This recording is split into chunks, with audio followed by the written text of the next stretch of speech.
G'day chaps. Right, in this episode I'm going to try and show you a little bit more of what the gameplay is like. I'll try and show you a little bit of combat, I'll try and show you a little bit of surveying a system and how that works, and whatever else comes our way, but that should be enough. So firstly, surveying a system. So as you can see down here, if I kind of hover over this, it says that the system is completed, surveyed, so finished. And that means that in here we have our science ship, so I can zoom into that guy. That's our science ship there, and very pretty it is. So that has finished surveying this system.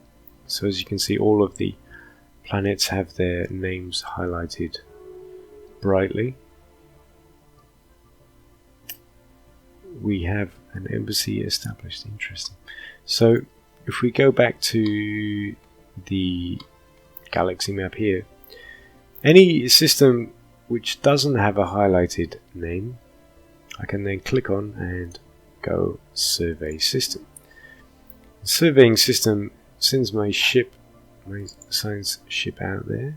As you can see, it needs to move to the edge of that star system's area, and then it enters hyperspace. And as you can see here, it's traveling between different systems, and then if we go in here, the science ship then appears here on the edge of this system space. And then as you can see here, it maps its own route throughout the entire system, and it chooses the most efficient route, and then it gives you a little message saying, hey, I'm done, I'm finished, it's time to give me another command. So that's that. So you survey your different systems, and only once you've surveyed a system,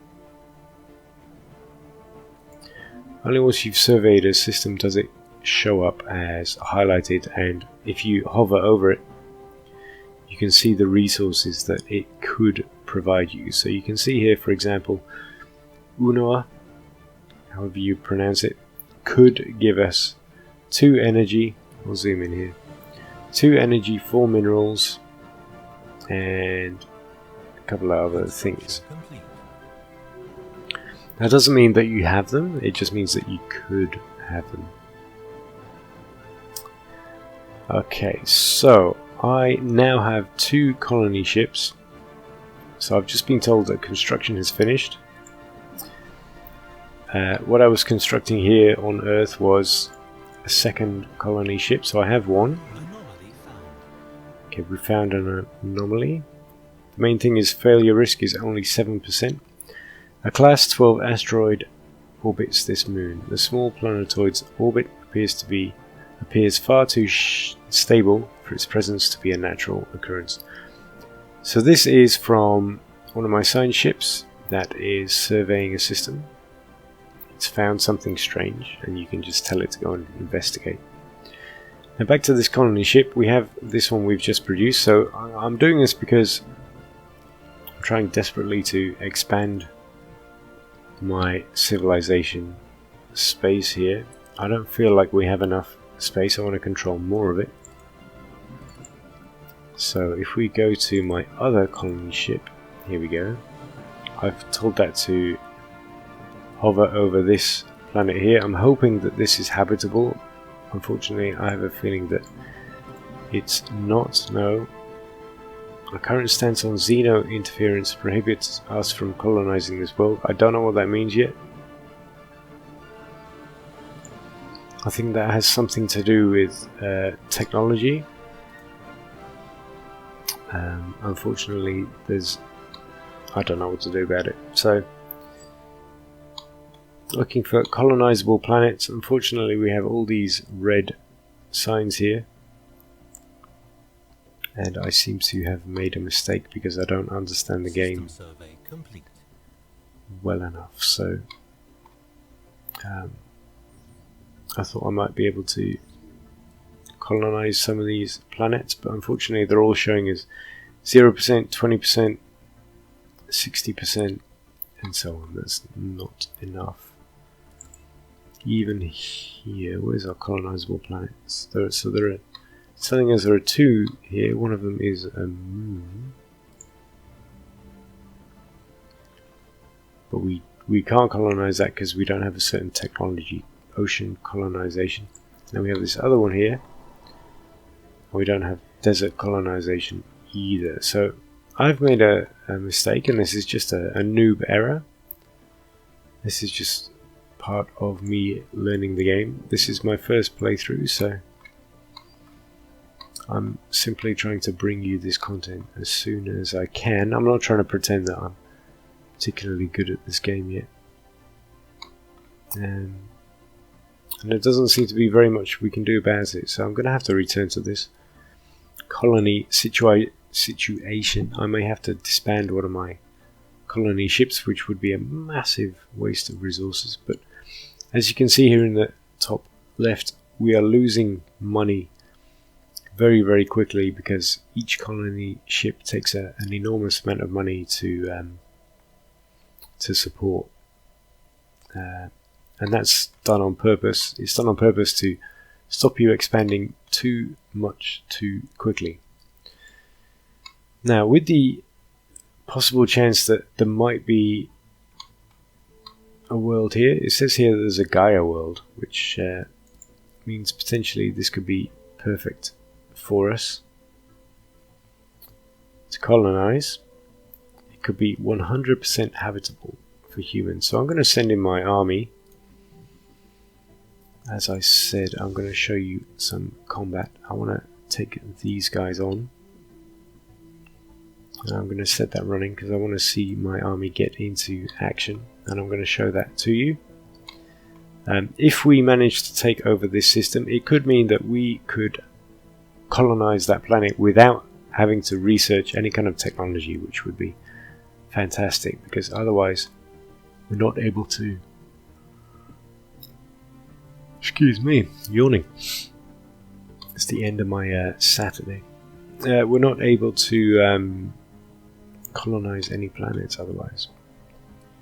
Now, this little message has been trying to get our attention for a little while. Let's just read it.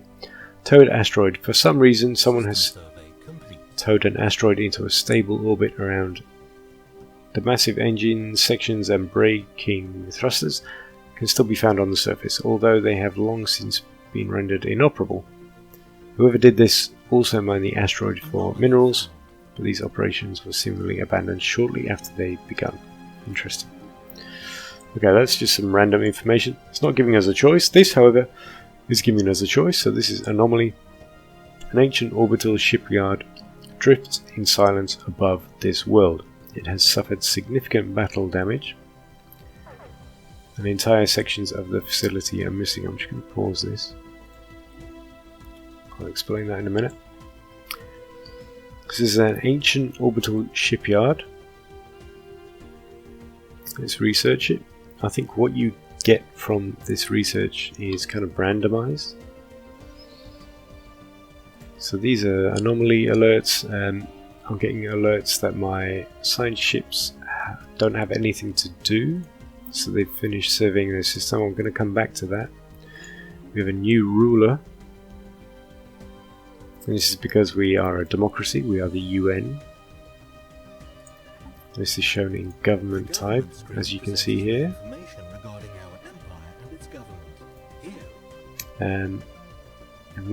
Naval capacity, edict cost, and edict duration. And if you go into the situation log, this is why we're doing tutorials. Where is it? Here we go. President blah blah was elected on a platform of increasing research output by building research stations in orbit around suitable planets. Now, this would give us the extra influence we need to build that frontier outpost and expand our space. But to do that, we have to build 4 research stations, which is quite expensive. So I'm tempted by that. We're going to come back to that. But most importantly right here, I've paused the game because I see that we have hostile fleets present, and any kind of fight is going to be top of mind. Now, I unfortunately probably don't want to get into this fight to begin with, so firepower here shown by this number. So this number here is 452. Some kind of weird space amoeba. And then we have our fleet, and our fleet is 251. And this is made up of 10 corvettes. Unfortunately, 251 military power does not even remotely match 452. So this is a fight I cannot possibly win.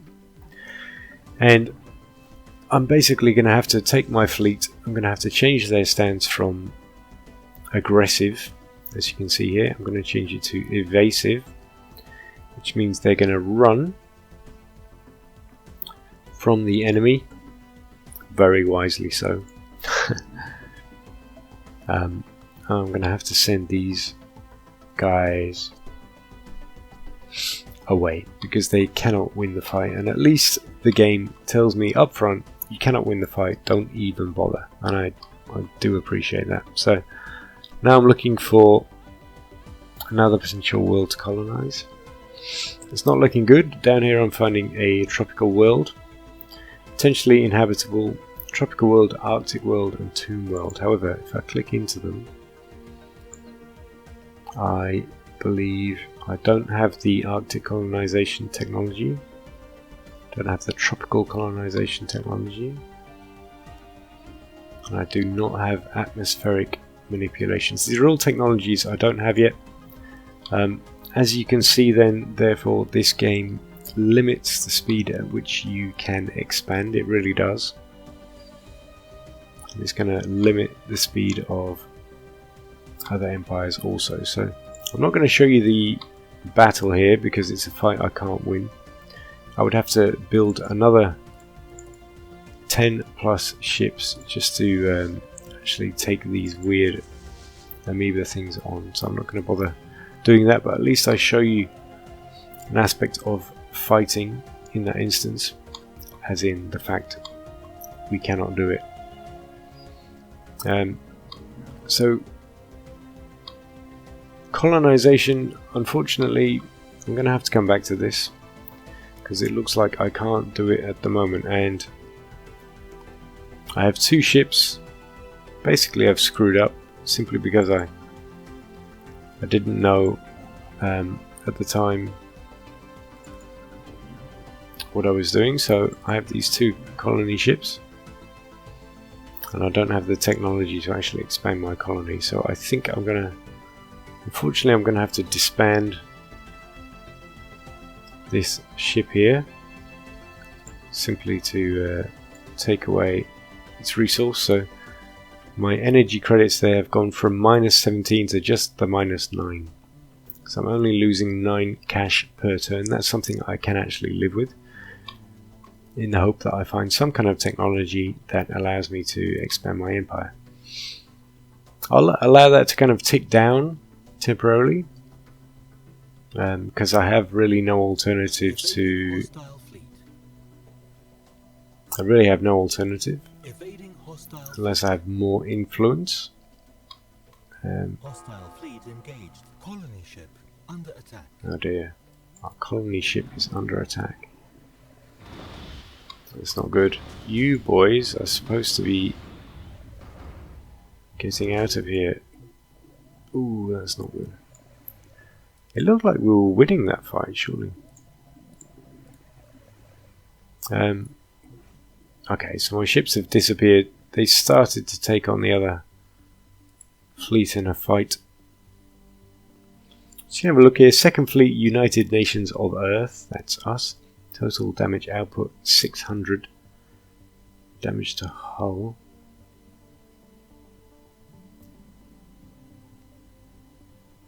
So what I'm seeing here is total damage output was much higher on our end.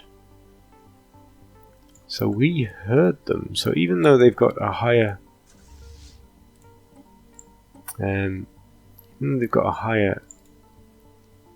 ability to fight on paper, I think I'm going to send the boys back in. I'm just going to see. Oh dear, no, okay, changed my mind.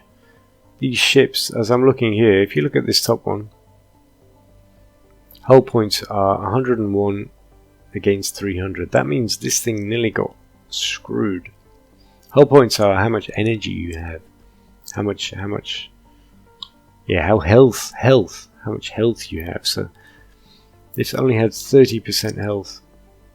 This one had 143 out of 300. That's less than half health. This one had about half health, and they were only in there trying to fight for a few seconds. So I'm gonna take these boys home. We cannot afford to fight a battle we cannot win. So I'm gonna take these boys back home to Earth. They're gonna repair themselves at our home spaceport, and then we're gonna carry on with the game. We're gonna keep on trying to find a habitable planet. If we fail to do that, then we'll wait until our influence reaches 200, and we will expand our space through a frontier outpost. With the frontier outpost, then we can expand our resource collection, and so on and so forth.